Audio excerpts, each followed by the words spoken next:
할렐루야. 다소니 매일 묵상 요한계시록 바르게 알기 29번째 시간, 라오디게아 교회 첫 번째 시간, 구토가 나오는 교회란 제목으로 오늘 묵상 함께 하겠습니다.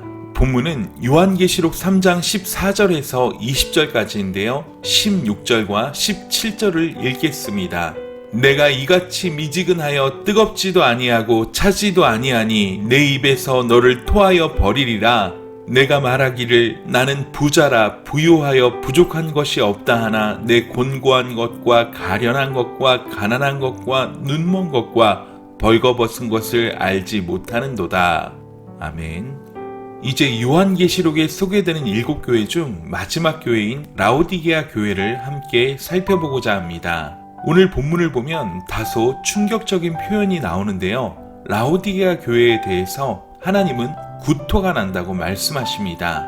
이는 교회라고 해서 무조건 하나님이 기뻐하실 것이란 환상을 갖지 않아야 한다는 것입니다. 하나님이 구토를 느끼시는 교회가 있다는 것입니다. 도대체 라오디게아 교회의 어떤 모습이 구토를 느끼게 하는 것입니까?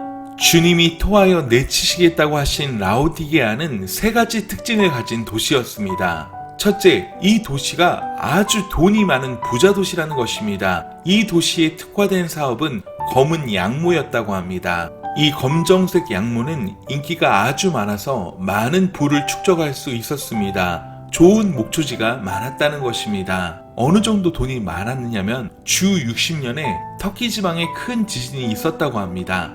그런데 이 도시는 다른 도시의 도움을 전혀 받지 않고 도시를 재건할 정도로 부유한 도시였다는 것입니다. 따라서 라오디게아 교회 역시 부유한 교회였을 것이라는 것을 알 수 있습니다. 돈이 많다는 것은 여러 가지 면에서 좋은 점이 많습니다. 그러나 신앙생활을 함에 있어서 많은 물질은 때로 라오디게아 교회처럼 될 수 있다는 것을 우리는 잘 살펴볼 필요가 있습니다. 따라서 사람들이 점점 잘 사라지게 되면 될수록 그 신앙의 형태가 라오디게아화 되어간다는 것을 올바르게 인식하는 일은 대단히 중요한 일인 것입니다. 또 하나, 이 도시가 거대한 부를 일굴 수 있었던 배경은 이곳에 유명한 의대가 있었다는 것입니다.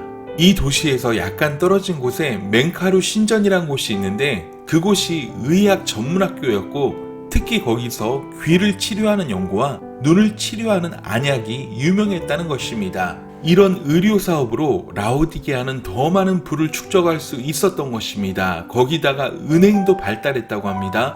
물론 돈이 많으니 은행이 발달하는 것이 정상처럼 보입니다. 그러나 어려운 점도 있었습니다. 위치적으로 라오디게아는 상업을 하기에 좋은 길목을 차지하고 있었지만 물이 귀하다는 것이었습니다. 그래서 외부로부터 물을 끌어다가 살아야 했던 것입니다. 이런 도시적인 특성이 라오디게아 교회의 미지근함의 근원이 되고 있습니다. 그래서 이 도시에 있는 라오디게아 교회는 자부심이 대단했습니다. 17절입니다. 내가 말하기를 나는 부자라 부유하여 부족한 것이 없다 하나 내 곤고한 것과 가련한 것과 가난한 것과 눈먼 것과 벌거벗은 것을 알지 못하는도다. 그렇게 말씀합니다. 여러분, 교회의 자부심이 나는 부자라 부유하여 부족한 것이 없다는 것에 있다면 이 자부심이 어떤 자부심이라고 해야 합니까? 어쩌면 이 시대의 부유한 교회들이 바로 여기에 속하는 것은 아닐까 하는 생각을 해보기도 합니다. 도시가 부유하고 교회도 부자입니다. 그래서 나는 부족한 것이 없다는 것입니다.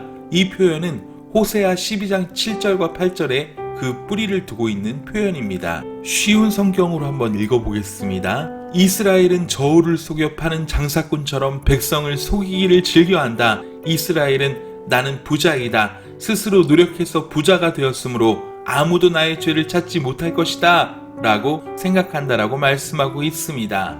이 말씀은 이스라엘 백성들이 거짓으로 상행위를 해서 물질을 취득했습니다. 오늘로 말하면 사기 행각을 한 것입니다. 그래놓고는 뭐라고 말합니까? 나는 부자라는 것입니다. 스스로 노력해서 그것이 사기든 공갈이든 도박이든 상관없습니다. 나는 부자가 되었고 이 부는 정당한 방법으로 취득한 것이라고 공언하고 있다는 것입니다.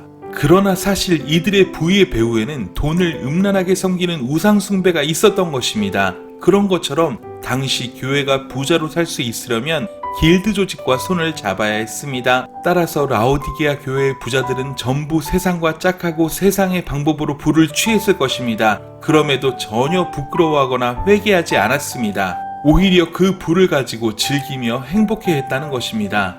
그 결과가 어떤 모습으로 나타났습니까? 미지근하여 뜨겁지도 않고 차지도 않은 모습이 되었습니다. 이 모습은 교회의 세속화를 표현하는 아주 정확한 표현입니다. 적당히 세상을 즐기며 부유를 즐기는 세상을 닮은 교회, 그리스도에 대한 헌신이나 뜨거운 열정이 식어져 버린 교회가 바로 라오디게아 교회였습니다. 이 교회는 건물도 크고 웅장했을 것입니다. 교인들도 많았을 것입니다. 더욱 마음이 아픈 것은 이런 라오디게아 교회를 향해서 주님이 내 곤고한 것과 가련한 것과 눈먼 것과 벌거벗은 것을 알지 못한다고 말씀하신다는 것입니다. 라오디게아에 은행이 많은데도 가난하고 의류산업이 발달했는데도 벌거벗었고 안약이 유명한데도 눈이 멀었다는 것입니다. 이게 무엇입니까? 나는 부자라는 그들의 의식, 그런 의식으로 말미암아 그들의 영적인 빈곤함, 영적인 벌거벗음, 영적인 눈먼 것을 볼 수 없게 되었다는 것입니다. 이런 표현들은 전부 영적인 비난함을 표현하고 있습니다. 자부심도 있고 부자고 부족한 것이 없는 교회인데 영적으로는 곤고하고 가련하고 눈멀었습니다. 벌거벗은 수치를 그대로 드러내고 있습니다. 교회가 세속화되면 세상 가운데 벌거벗겨져서 수치를 당하게 되는 것입니다. 이런 교회를 주님이 구토나는 교회라고 말씀하신다는 것입니다. 여러분, 혹시 우리의 모습이 이러한 라오디게아 교회의 모습과 같지는 않은지요? 나는 부자라, 부유한 사람이라 자신을 속이며 세속화된 자신을 정당화하며 영적으로는 완전히 죽어있는 회칠한 무덤과 같은 그리스도인은 아닌지요? 우린 내일 계속해서 라오디게아 교회에 명하시는 엄준한 주님의 처방을 살펴보게 될 것인데요. 우리 주님은 100%의 헌신된 교회와 그러한 성도를 찾으십니다. 우리 주님 앞에는 모든 것이 벌거벗은 듯이 드러날 수밖에 없습니다. 정신을 차리고 마음을 겸비하여 근신하고 깨어 있어야 주 앞에 온전히 설 수 있는 것입니다.